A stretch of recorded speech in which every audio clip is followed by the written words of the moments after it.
የፈሰሰው ደም ስለኔ ይጮሃል ብለን ነው የምንናገረው። የማይሞት ስለሆነ ነው። ዘወትር ይኖራል ያሰኘው እሱ ነው። እንግዲህ ተመልከቱት፣ ዘወትር ይኖራል ያሰኘው እሱ ነው አንዱ። ካህናቱም የሚጮሁት ጩኸት ደግሞ ሌላው መገለጫ ነው። የዚህ አሁን ዘወትር በሕይወት ይኖራል ለሚለው ሌላው ሁለተኛው ትርጉም ካህናቱ ራሳቸው ናቸው። በእንተ ስጋህ እያሉ ስለሚጮሁ ስለ ደምህ ስለ ስጋህ ብለህ ይቅር በለን እያሉ የሚጮሁት ጩኸት ስላለ ማለት ነው። ዘወትር በሕይወት ይኖራል ተብሎ እነዚህ ሁለት ትርጉሞች እዚህ ላይ ይታያሉ ማለት ነው። እና ስለ እነርሱ ሊያማልድ ዘወትር በሕይወት ይኖራል የሚለው ነገር ዛሬም ወገኖች ይቅር በላቸው ብሎ የሚለምንልን ሆኖ ሳይሆን ያን ጊዜ የተሰራልን ስራ፣ ያን ጊዜ የተሰራልን የእርቅ አገልግሎት ሳይቋረጥ በቤተ ክርስቲያን ሁል ጊዜ ከዚህ በኋላ የሚነሱ ኃጢአተኞችን ሁሉ ሲያስታርቃቸው የሚኖር ስለሆነ ዛሬ በማን እንታረቃለን? በክርስቶስ ስጋና ደም አይደለም እንዴ? ለዚህም አይደል ሁልጊዜ ቁረቡ ስጋውን ደሙን ተቀበሉ የምንባለው እኮ ቤተክርስቲያን። በነገራችን ላይ በቃል ብቻ አይደለም የምታውቀው፣ በተግባርም ነው የምታውቀው። ስጋውን በበላች ደሙን በጠጣች ጊዜ ሁሉ እርቅ እንደተፈጸመላት ታውቃለች። ምክንያቱም ስጋዬን የበላ ደሜን የጠጣ የዘላለም ሕይወት አለው አይደል የሚለው። ለዘላለም ድኗል ማለት እኮ ድኖ የሚቀረው አንድ ሰው ስጋውን ሲበላ ደሙን ሲጠጣ ነው። ይህ አይደል እንዴ በሕይወት ይኖራል ማለት? ሁልጊዜ ሕይወትን ሲሰጥ ይኖራል በቤተ መቅደሳችን። ይህ ደስ ይለናል በእውነቱ። እና ቤተክርስቲያናችን በዚህ መልኩ ነው የምትረዳው። ስጋውን ደግሞ ራሱን አቅርባ ስለ አንተ ዘወትር በሕይወት የሚኖረው አስታራቂህ ይሄ ነው ብላ ከእግዚአብሔር ጋር የምትታረቅበት እግዚአብሔርን የምትማልድበት ይሄ ነው ብላ ትሰጣለች ማለት ነው። እግዚአብሔርን በስጋው በደሙ እንማልደዋለን፣ እናራራዋለን ማለት ነው። እንግዲህ አማላጅ ማለት እኮ የሚያራራ የሚያስታግስ ቁጣን የሚያስመልስ ምሕረትን የሚያሰጥ ማለት አይደል? ምሕረትን የሚያሰጠን ቁጣውን የሚያስመልስ ከዚህ በጣም ምን አለን ዛሬ በእውነት። ለዚህም ነው ቅድም እንደጠቀስከው በሰዓታታችንም ሊቀ ካህናት ዘይቀውም ሎሙ ለቅዱሳን ብለን የምንጠራው። ለዚህ ለቅዱሳን ሁልጊዜ የሚታይላቸው። በነገራችን ላይ ሁላችሁ ዘይቀውም ሎሙ ስለተባለ እንደው በአብ ቀኝ ቆሞ ዘወትር ሲማልድ ይኖራል ማለት ግን አይደል። የሚታይልን እሱ ስለሆነ ነው። ዛሬም ደመ ማኅተሙን ይዘን ነው ገነት መንግስተ ሰማያት የምንገባው። ዛሬም ደመ ማኅተሙን ይዘን ስለሆነ እሱን ለማለት የተገባ ወይም የተነገረ ቃል መሆኑን ልብ ማለት ይገባል ነው። እስኪ አንተም ጨምርበት። በነገራችን ላይ ለአንዱ ያልታየው ለአንዱ የተብራራለት ለአንዱ ስለሚብራራ በደንብ አንተም ጨምርበት። እንቀጥላለን ማለት ነው። ቃሎት ያሰማልን ሊቀ ሊቃውንት ጥሩ አድርገው ነው የገለጹት። ምን ይብራራል? መምህር ፊት እኮ መናገር እጅግ በጣም ከባድ እኮ ነው። የቀረ ነገር ሲኖር እኮ ነው ይሄ የሚባለው የሚጨመረው። መቼስ ያው በቲክቶክ በወጣት ቋንቋ እናውራው ደግመን ካልተባለ በስተቀር እንጂ በጣም ጥሩ ነው። እሺ ቀሳውስትን ስለመጡ ዲያቆናትም ስለመጡ ሰላም እንበላቸው እና የተወሰነ ነገር ከኔ የተሻሉ ስለሆኑ ይጨምሩበታል። ቀሳውስትን እንኳን ደህና መጣችሁ፣ ዲያቆናት ወንድሞቻችንም እንኳን ደህና መጣችሁልን።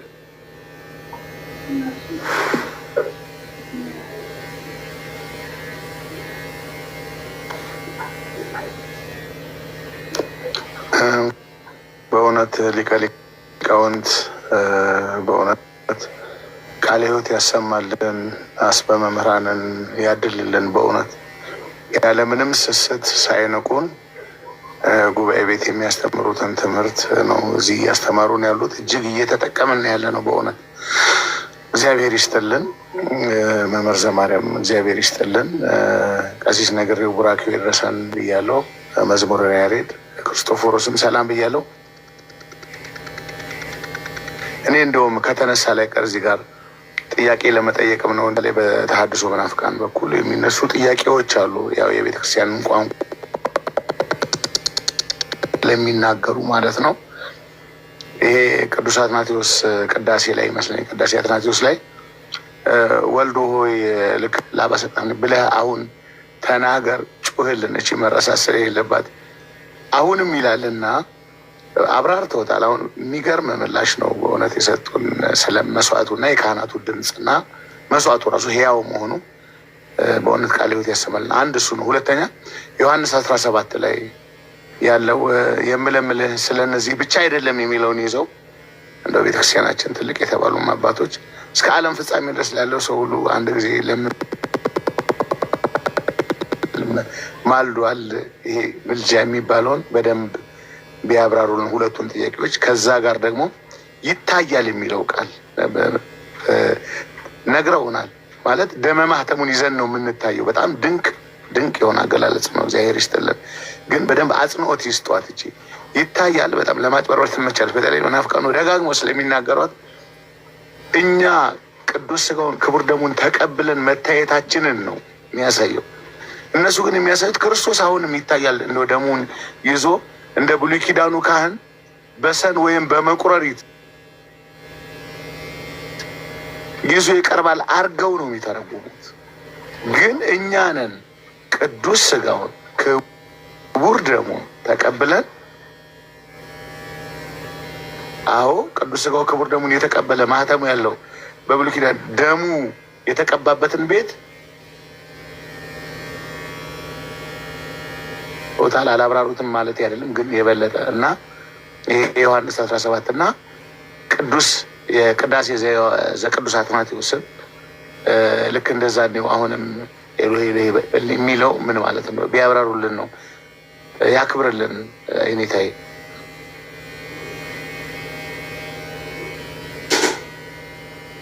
እሺ ቀሳውስት ቀሲስን ሰላም በሉን። ቀሲስ ነግሬ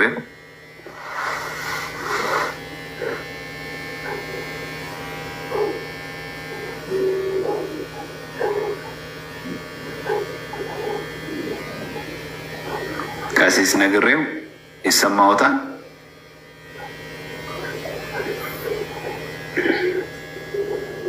ቀሲስ ነግሬው አይሰማዎትም? እሺ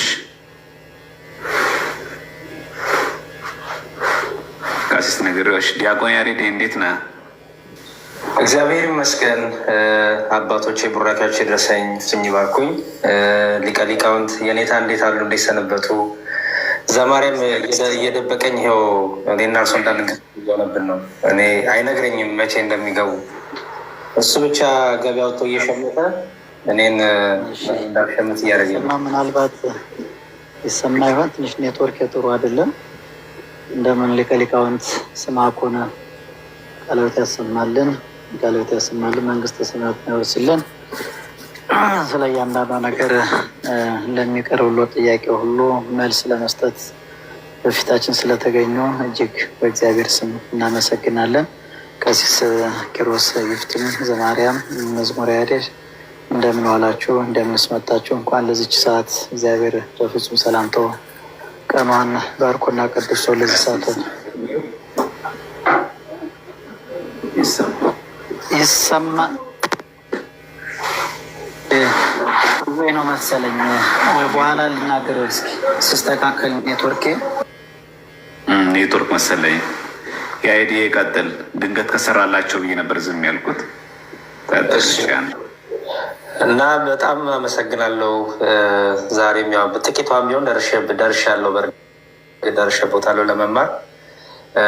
እኔ ጋር ገና መንጋቱ ነው፣ ሌሊት ሆኖ መንጋቱ ነው እና ቃልዎት ያሰማልን። ግን በደረስኩባት ጥቂት ደቂቃ እንኳን በጣም የሚገርም ነገር፣ በተለይ መታየት የሚለውን ነገር ያብራሩበት መልክ የበረሩበት መንገድ በጣም የሚገርም ነው። እኔ ጥያቄ ደግሞ ከዚሁ ጋር አሁን ካነሱት ጋር ከደረስኩባት ከቀሲስ ኪሮስ ካነሱት ጋር የአምላካችን ኢየሱስ ክርስቶስን ክቡር ስጋ ክቡር ደም እውነተኛ ስጋ ነው እውነተኛ ደም ነው ሳይሉ የዘላለም ሕይወት ይሰጣል፣ እርሱ በእኛ ይኖራል፣ እኛ በእርሱ እኖራለን፣ ስንበላው ስንጠጣው ሳይሉ አሁን የተናገሩትን ነገር ሁሉ ማግኘት ይቻላል ወይ? ለምሳሌ ኢየሱስ ክርስቶስ የሚምር ሊቀ ካህን ነው፣ እርሱ ሊቀ ካህናችን ነው፣ ቤዛችን ነው፣ እርሱ ጠበቃችን ነው፣ እርሱ አስታራቂያችን ነው አለ። የጌታን እውነተኛ ስጋን እውነተኛ ደም ነው ሳይሉ ይህ ሁሉ ጸጋ ይገኛል ወይ? ምክንያቱም በተለይ በፕሮቴስታንቱ ሳይድ ያለው እለት ዕለት ነገር ይሄ ስለሆነ እና መታየት የሚለውስ ያለ ክቡር ስጋው ያለ ክቡር ደሙ እውነተኛ ነው። እውነተኛ ስጋው ሳይፈተት እውነተኛ ደሙ ሳይፈስ ሳይቀርብ ሳንጠጣና ሳንበላ ይታይልናል የሚለው ስራሱ ያስኬዳል ወይ? ምክንያቱም እኛና እነሱ ጋር ልዩነቱ እኛ ይታየልናል ስንል ክቡር ስጋውን ክቡር ደሙን ማህተባችን አድርገን ነው፣ አዳኛችን አድርገን ነው፣ ትኩስ ነው እያልን ነው። በእነሱ ሳይድ ግን ይታይና ሲሉ ክቡር ስጋው ክቡር ደግሞ ህይወት አይሰጥም፣ ምሳሌ ነው፣ እውነተኛ አይደለም፣ ብንበላውም አንጠጣው ምንም ለእኛ ላይ የሚፈይደው ነገር የለም፣ ስርዓት ነው የሚል ነገር ስላለ እነዚህ ይታይልናል፣ ይማልድልናል። እነዚህን የተነገሩ ነገሮች ከካህናት ጋር የተያዘ ከሊቀ ካህን አገልግሎት ጋር የተያዘ የተነገረው ያለ ክቡር ስጋ ለክቡር ደግሞ አማናዊነት ህያው ይሆናል ወይ የሚለውንም አንድ ላይ እንዲመልሱልን ነው። የኔታ ጊዜ ስትልኝ እድሜ ይስጥልን። ስልኮትን ደግሞ ያስቀምጡልኝ። በዚሁ አጋጣሚ መልዕክቴ ልናገር፣ ጻፉልኝ ብዬ አስቀምጫለሁ ወይ ከዲያቆን ዘማርያም እቀበላለሁ። ጊዜ ይስጥልን። እሺ ቃሎት ያሰማልን። ሄዲ እሺ ዲያቆን ክርስቶፎሮስ ቃሴን ሲፍቶኝ ማርኮኝ በረከታችን ይደዋል። አሜን አሜን። ቃሎትን ያሰማልን ሊቀ ሊቃውንት። ሁላችንም ሰላም ብያለሁ። ቀሲስ ኪሮስ ሊቀ ሊቃውንት፣ ዲያቆን ዘማርያም፣ ዲያቆን ያሬድ፣ ከስርም ያላችሁት ወንድሞቻችን እንዴት አላችሁ? በድጋሚ ቃሎትን ያሰማልን ሊቀ ሊቃውንት። እኔም ቅርብ ጊዜ ነው የሰማሁት እና መሀል ላይ ደግሞ ተቆራረጠብኝ እና ምናልባት የምደግመው ነገር ካለ ጥያቄ ነው የማቀርበው። እንትን ይሉኛል እንግዲህ ይቅር ይሉኛል። አንደኛ የሚታይልን እርሱ ስለሆነ የምትል ነገር ሲያነሱ ሰምቻለሁ እና ምናልባት አላብራሩት ከሆነ እሷን ነገር በደንብ እንዲያብራሩልን ነው። ክርስቶስ እርሱ ይታይልናል ስንል ምን ማለታችን ነው? በኦርቶዶክሳዊ ትምህርት የሚለውን ነገር እንዲያነሱት ነው። ከዛ ውጭ ግን የተሾመ የሚል ቃል ሲጠቀሙ ነበር እና ሿሚ ያለው ወይ ጌታችን መድኃኒታችን ኢየሱስ ክርስቶስ የሾመው አለ ወይ ምን ማለት ነው የምትለዋን ነገር እሷንም ቢተረጉሙልን አሪፍ ነው። ከዛ ውጭ ግን በዚህ ዕብራውያን ምዕራፍ 9 ላይ አይ ቲንክ ቁጥር 24 አካባቢ ይመስለኛል ያለ ቃል አለና ምናልባት ካገኙት አንዴ ይሄ በሰማይ ምን ብለው ነው እነሱ የሚጠቅሱት? በሰማይ ደም ያቀርባል። በሰማይ ቤተ መቅደስ አሁን ክርስቶስ ደም ያቀርባል። እዛ በሰማይ ቤተ መቅደስ አለ፣ እዛ ደሙን ያሳያል፣ አብ ደም ያቀርባል የሚል ንግግር ነገር በጣም ሽባ የሆነ ንግግር ነው የሚያነሱ ፕሮቴስታንቶች አሉና እስኪ ይህንንም የሆነ ነገር ቢሉበት ለማለት ነው። እግዚአብሔር ይስጥልኝ። እሺ እግዚአብሔር አክብርልን። ከዛ በፊት እስቲ የኔታ ትንሽ በል ባሉኝ መሰረት ትንሽ ልበልና ከዛ የተጣመመውን ደግሞ የኔታ ያቃኑልናል። አጠገባችን ላይ ስላሉ በዛ እንታረምበታለን። ቅድም ትዝ ይላችሁ እንደሆነ በቆይ ካሜራውን ላዙረውና ላሳያችሁ ለእይታ እንዲያመችን ለሁላችንም ላዙረውና እንደዚህ አድርጌ ላወላ። አሁን ይሄ ዕብራውያን መልእክቱ ላይ ነው። ይሄን ማነሳላችሁ አሁን ሊቀ ሊቃውንት በደንብ አብራርተውታል። ግን ይሄን ማሳየው ለምንድን ነው? ትዝ ይላችሁ እንደሆነ ሜሎስ በዚህ ላይ ቪዲዮ ሰርቶ ነበር።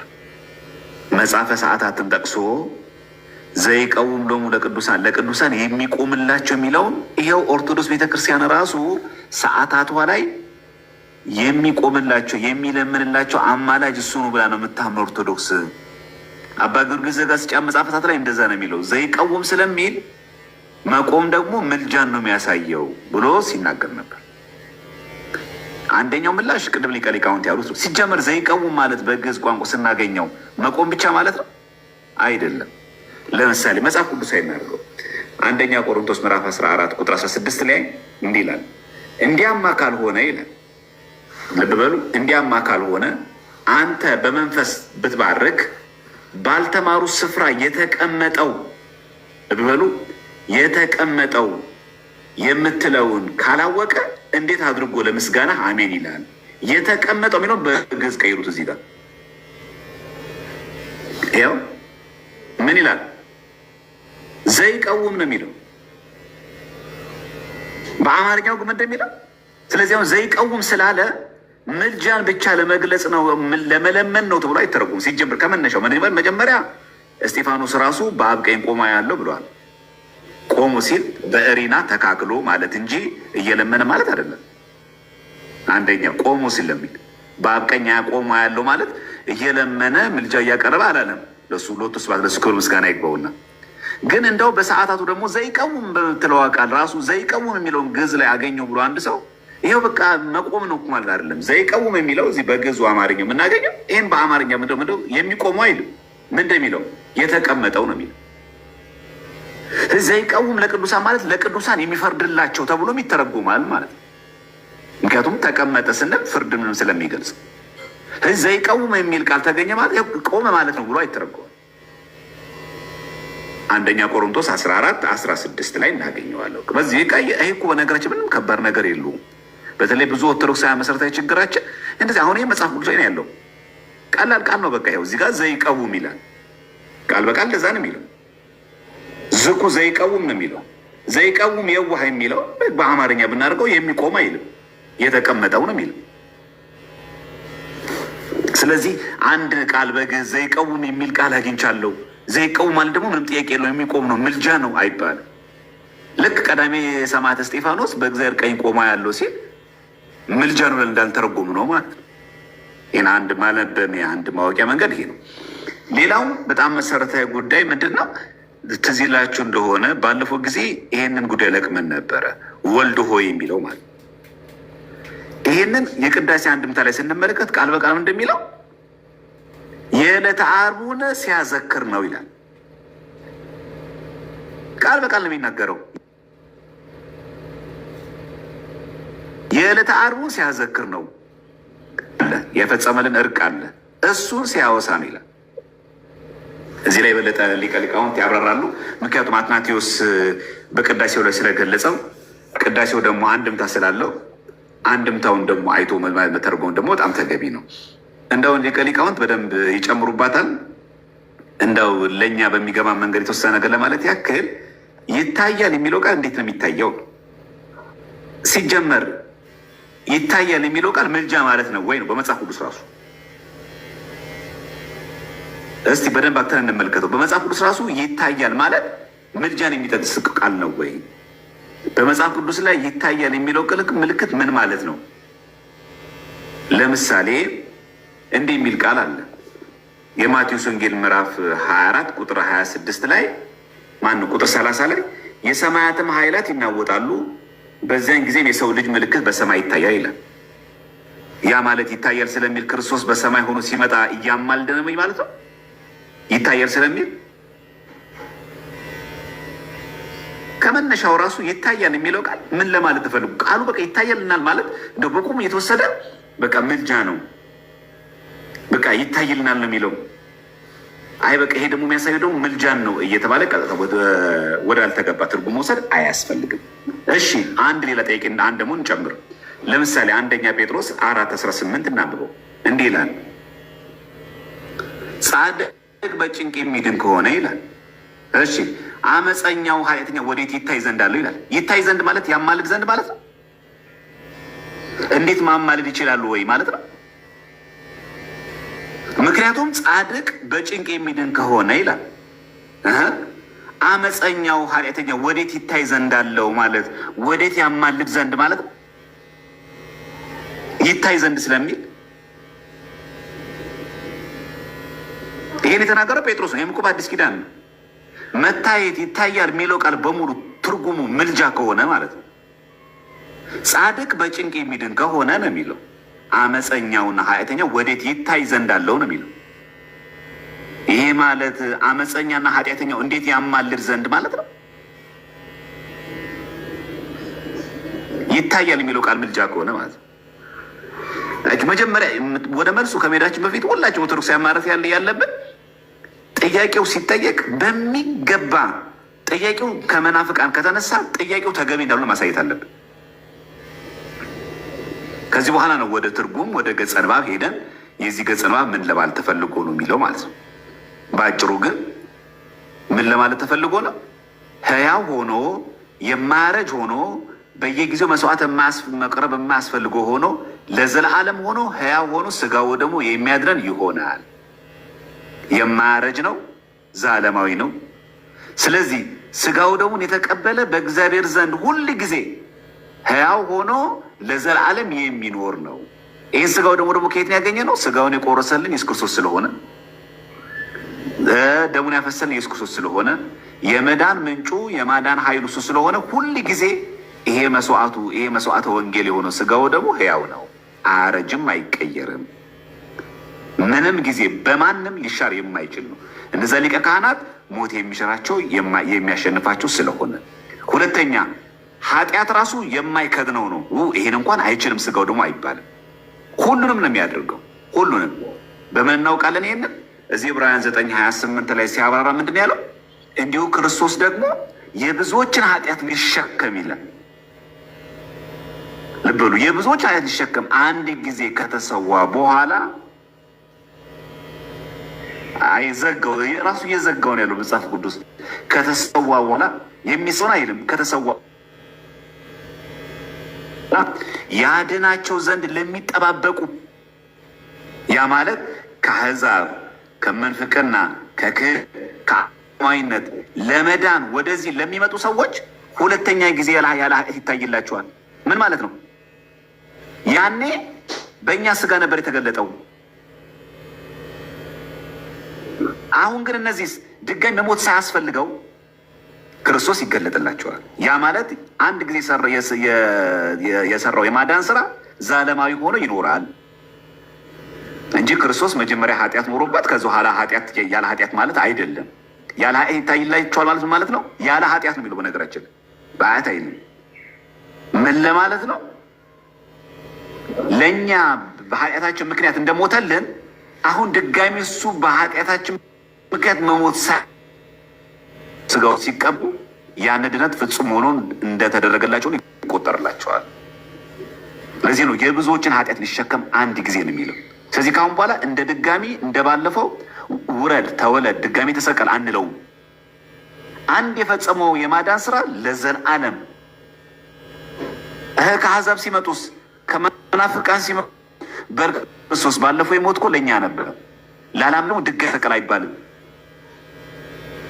ከኃጢአተኞች ጋር ተቆጠረ የሚለው ድጋሚ መሰቀል ሳያስፈልገው ድጋሚ ከነጥጦስና ዳርክ ጋር በቀይ መሰቀል ሳያስፈልገው ያለ ኃጢአት ይታይላቸዋል ማለት ነው። ያምዳቸዋል ማለት አይደለም። ያ እርቁ ያ ያደረገው የማዳን ስራ ያ ቤዛነቱ ዘላለማዊ ነው፣ አያረጅም። ይሄንን ኃጢአት አይችልም እኮ ማሰሪያ አይባልም። ይህን ኃጢአት ይቅር ማለት አይችልም አይባልም። የትኛው ኃጢአት ቢመጣ ከክርስቶስ ስቅለትን ሊሽር ሊያሸንፉ የሚችል የለም። ለዘላለም ነው የሚታይ። ይህን ያጠመምኩትን አቅንተው ይነግሩናል።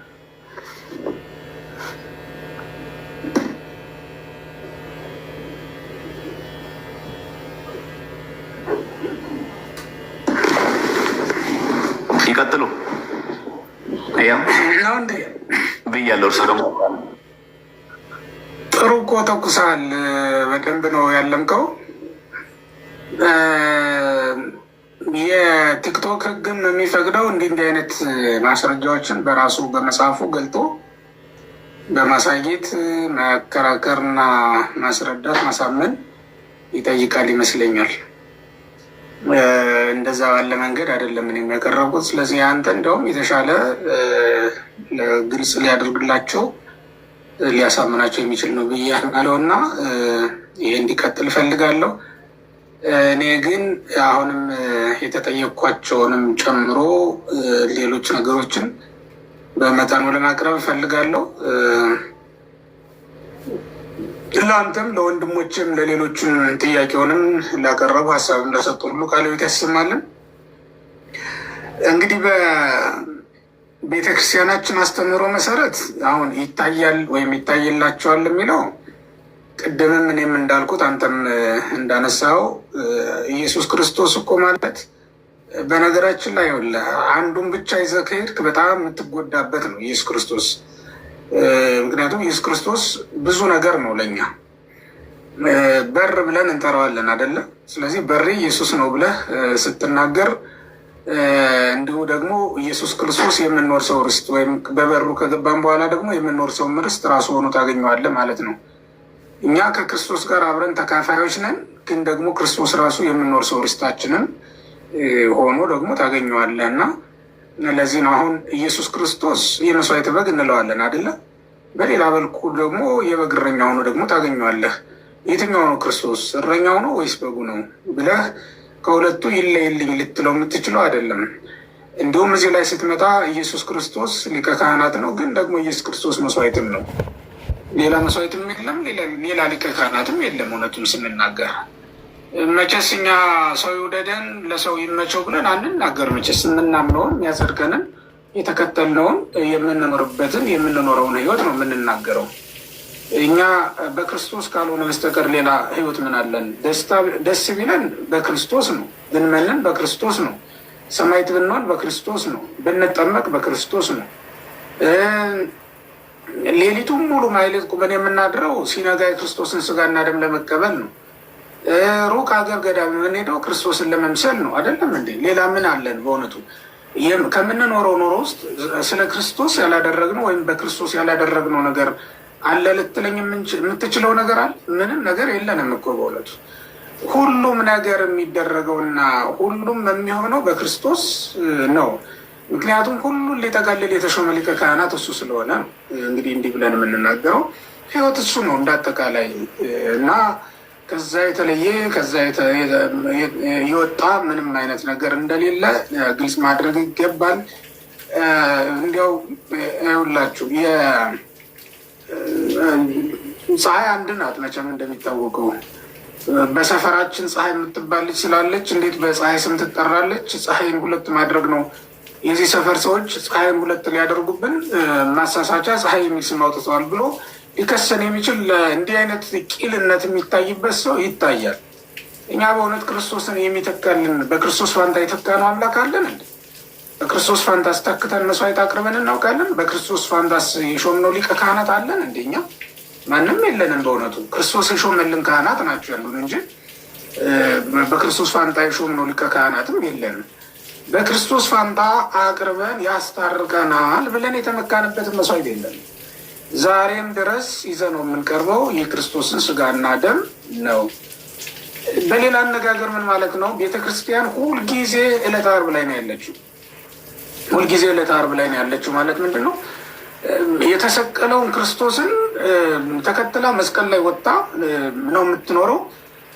ከትንሣኤ በኋላ ትንሣኤ የሚሆነው ወይም ትንሣኤን የምናገኘው በመስቀል በኩል ስለሆነ ነው ወደ ዕለተ ዓርብ የምንሄደው እና በዕለተ ዓርብ ሁላችንም እንመቀባታለን። የዳንባትም ቀን ስለሆነች እሷን ጥግ አድርገናት እንኖራለን ማለት ነው።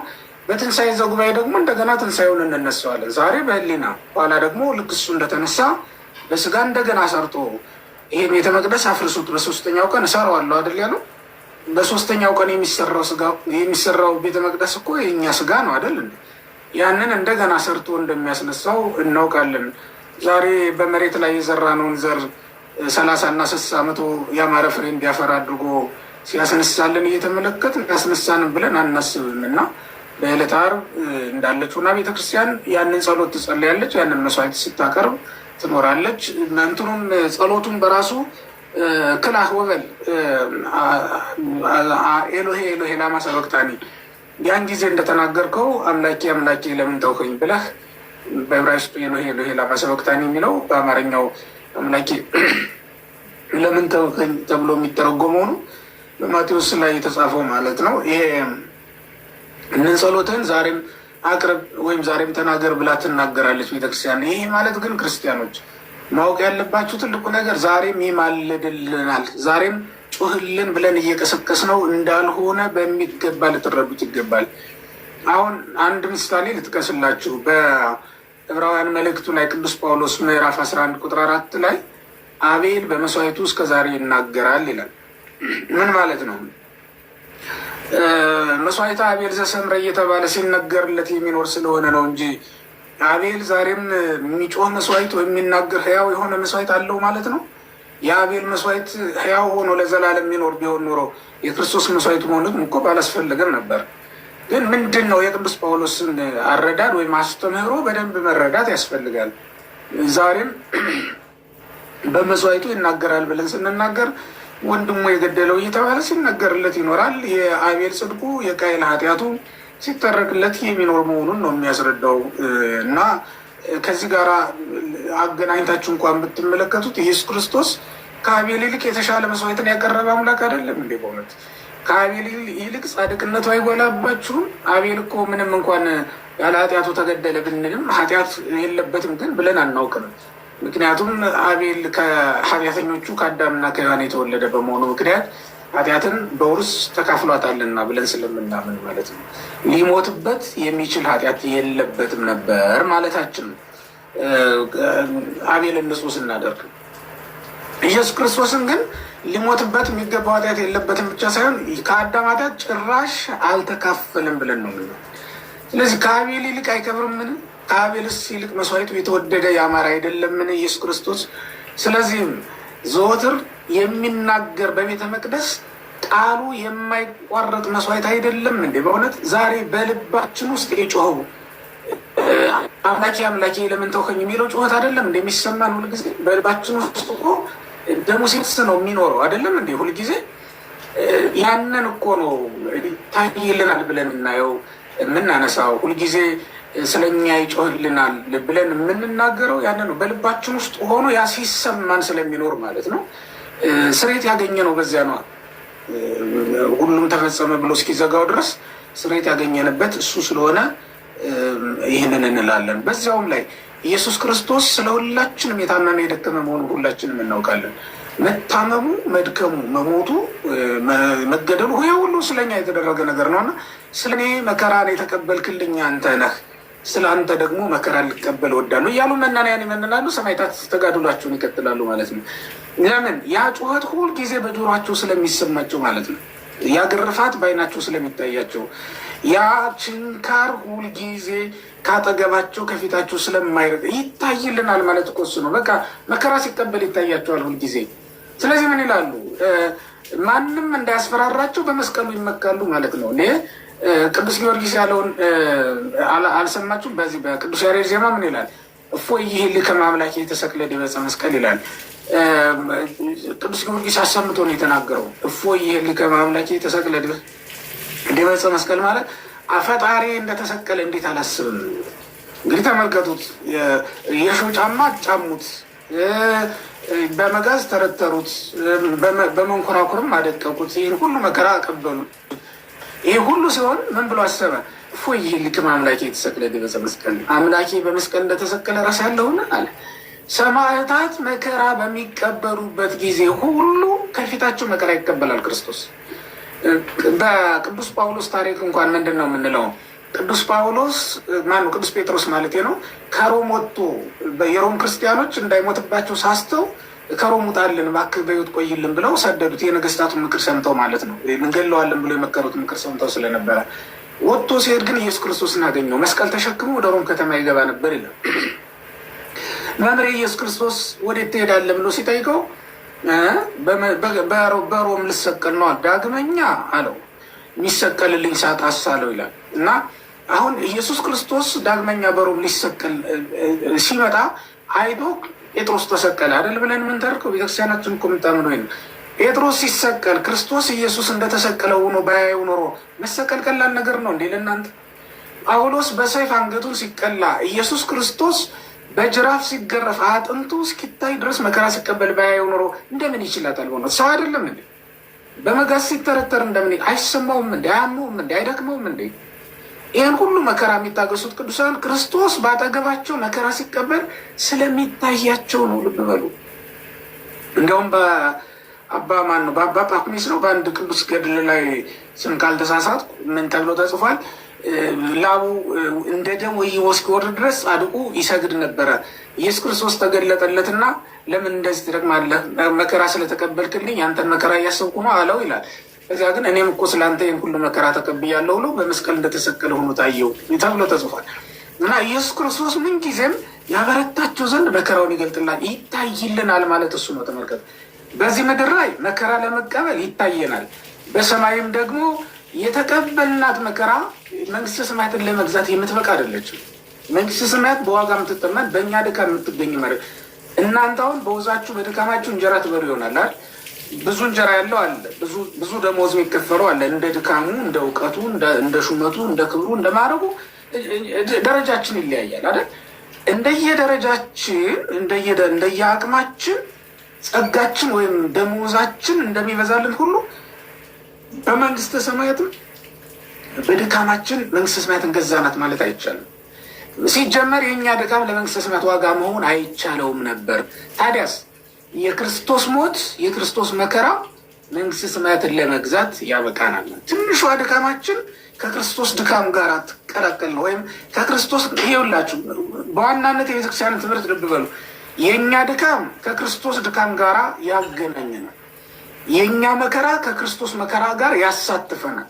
የክርስቶስ መከራ ደግሞ መንግስተ ሰማያትን ይገዛልናል ማለት ነው። እኛ መንገዛት መንግስተ ሰማያትን በክርስቶስ መከራ ነው። ግን የእኛ ድካም መከራውን ክብሩን እንድንሳተፍ ታበቃናለች።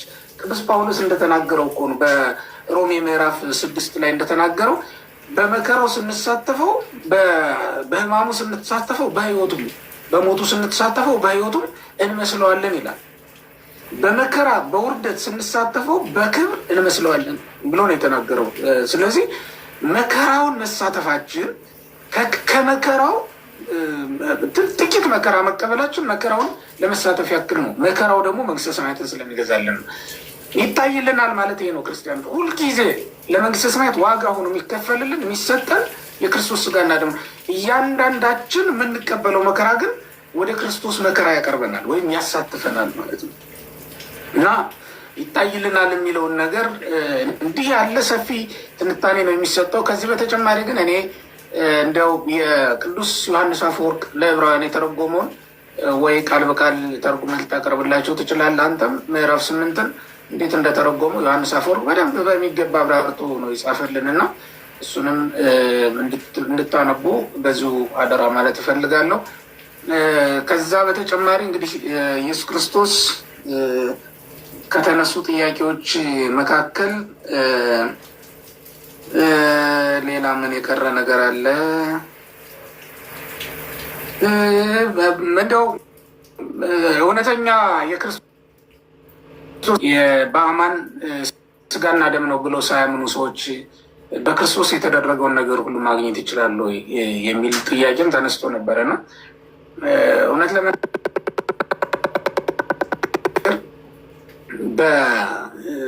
በዕለተ ዓርብ የተፈጸመው ካሳ ተሳታፊ ለመሆን እነዚህን አራቱን መሰረታዊ ጉዳዮች ያልናቸውን የሰው የህይወት መሰረት ብለን የጠራናቸውን ጥምቀትን፣ ቁርባንን፣ ንስሐን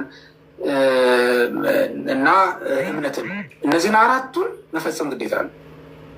እነዚህን አራቱን በሚገባ ልታጤኑት ይገባል። በእነዚህ ውስጥ ያልተሳተፈ ሰው ከዕለተ ዓርብ የማዳን ስራ ተሳታፊ ሊሆን በፍጹም አይቻልም። ከዕለተ ዓርብ የማዳን ስራ በፍጹም ተሳታፊ ሊሆን አይችልም። ምናልባት አሁን ከእናንተ መካከል ሚስት ያለችው ሰው ቢኖር በህግ ግን ባያስመዘግባትና ባያጽፋት በኋላ ላይ ወራሽ የመሆን እድሏ ጠባብ ነው። ምክንያቱም ልጆቹ ወይም ዘመዶቹ ሀብት ለኛ ይገባል ቢመጡ ለእሷ ለወራሽነት የሚያበቃት የምዝገባ ካርድ ስለሌላት ላትሳተፍ ትችላለች ማለት ነው። መንግስተ ሰማያትም ልክ እንደዚያ ናት። እኛ በማይገቡ እንጠመቃለን፣ በልጅነት በህይወት መጽሐፍ ላይ እንጻፋለን ማለት ነው። የህይወት መዝገብ ላይ እስከተፈረ ድረስ በዕለተ ዓርብ የተፈጸመልንን ካሳ ተጠቃሚዎች ወይም ደግሞ ተሳታፊዎች የመሆን እድል አለን ማለት ነው።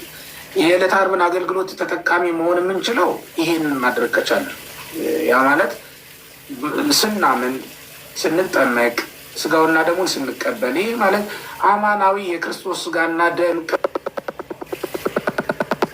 ከክርስቶስ እጅ እንደተቀበሉ ስለምቆጥረው ብዬ አምኜ መቀበል አለብኝ ማለት ነው። ሲቀበል ሐዋርያት ከክርስቶስ እጅ ሲቀበሉ እንዳየ ሁሉ እኔም ከክርስቶስ እጅ ተቀበልኩ ብሎ አምኖ ነው የሚቀበለው። ቤተክርስቲያን እንደዛ ነው የምታምነው። ምክንያቱም ያን ጊዜ የነበረው ካህን ነው ክርስቶስ፣ ዛሬም ቀድሶ ያቆረበን እሱ ነው ማለት ነው። እና በዚህ መልኩ ነው የሚታይልን። ከዛ ውጭ ግን እንደው ይታይላቸዋል የሚለውን አንድን ነገር ልጨምር። ዛሬ በቅዳሴ ጊዜ የምንሰይመው ካህን በነገራችን ላይ በአምሳለ ክርስቶስ ነው የምንሰይመው። ክርስቶስ በመስቀል ላይ ሆኖ እንዳገለገለን እንደታየልን ዛሬም ኤፉድ ለብሶ ይሄ የክህነት አገልግሎትን ለብሶ ይሄ ካህን ቆሞ ፊታችን ላይ እያገለገለን ያለው በክርስቶስ ፋንታ ተተክቶ እያገለገለን ያለ ነው ማለት ነው። በእርግጥ ከክርስቶስ የሚለይበት ስለ ራሱም ስለ ወገኖቹም ነው ያንን መስዋዕት ይዞት ወደ መቅደሱ የገባው።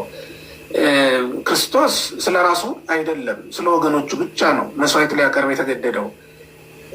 ሆኖም ግን ይሄ ካህን የሚታየውን አገልግሎት በሚታይ ስጋ ወይም በሚታይ መንገድ አገልግሎቱን እየፈጸመልን ያለ ካህን ስለሆነ በክርስቶስ ፋንታ የወከለልን ክርስቶስን ወክሎ በመቅደስ ውስጥ የሚታይልን ሊቀ ካህናት ነው ማለት ነው።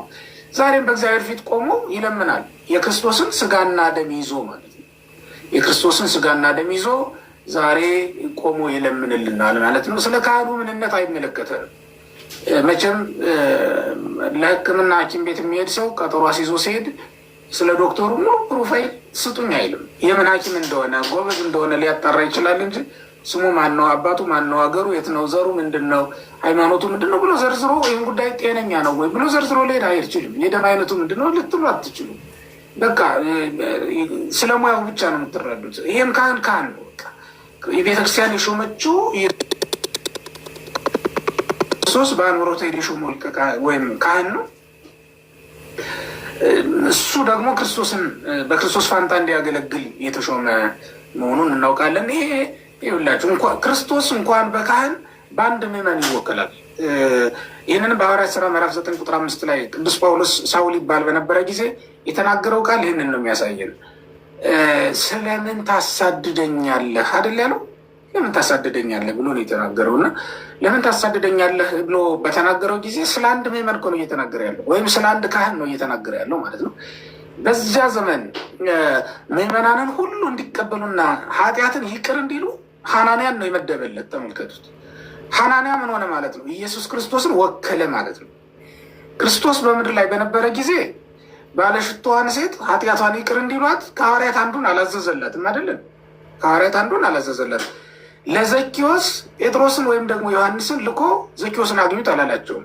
ራሱ ሂዶ ነው ያገኘው ማለት ነው። በምድር ላይ በነበረ ጊዜ እሱ አድርጎታል። ከምድር ወደ ሰማይ ባረገ ጊዜ ግን በሱ ፋንታ ካህናትን መድቦልናል። ዛሬ ኢየሱስ ክርስቶስን ራሱን ነው የማገኘው ብሎ የሚያስብ ሰው ካለ በካህናት በኩል ካልሆነ በስተቀር በማንም ሊያገኘው አይችልም ማለት ነው። በማንም ሊያገኘው አይችልም። እና ይታይልናል ብለን ስንናገር ካህኑ ራሱ በእግዚአብሔር ፊት ቆሞ የሚለምልን ይሄ ካህን ቅዳሴውን መስዋዕቱን ያቀረበልን ቅዳሴውን የሚመራልን ካህን ይታይልናል ማለት ነው።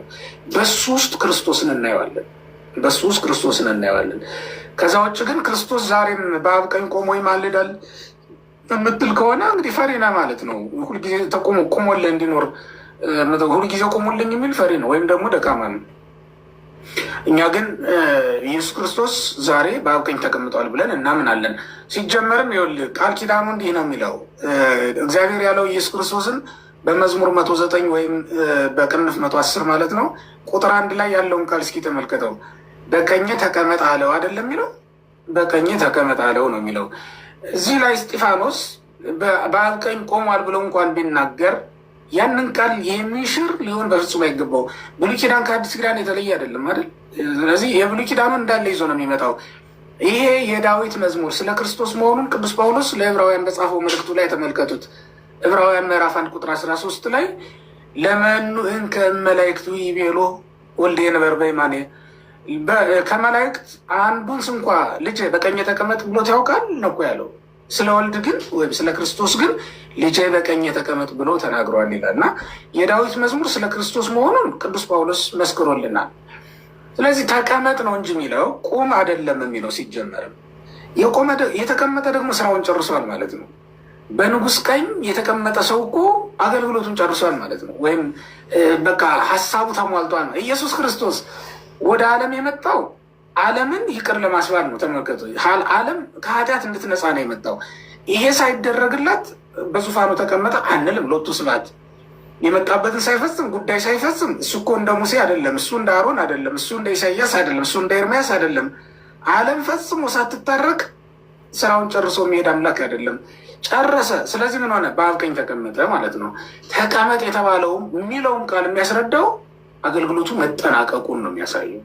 በስጋው ወራት የሚለውም እኮ ለዚያ ነው ቅዱስ ጳውሎስ በዕብራውያን መልእክቱ ምዕራፍ 5 ቁጥር 7 ላይ በስጋው ወራት ብሎ የገደበውም ለዚህ ነው። ተመልከቱ። ይህን ሁሉ አይመለከትም። ዝም ብሎ አንዳንዱ ሰው ይህን ሁሉ አይመለከትም ማለት ነው። እና እንዲህ አይነት ተቃርኖዎች እንዳይገጥሙንም በደንብ እያየን እያስተዋልን መረዳት ይገባል እንደ ክርስቲያን።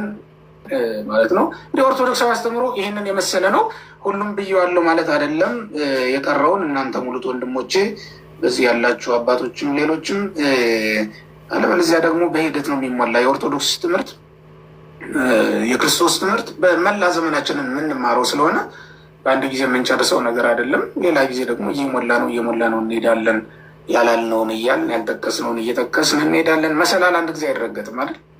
እንደዛ ነው እና በየጊዜው እየረገጥን ግን ወደ ላይ እየወጣን መሄድ አልንውረድ እንጂ ወደ ላይ እየወጣን እንሄዳለን ለማለት ነው።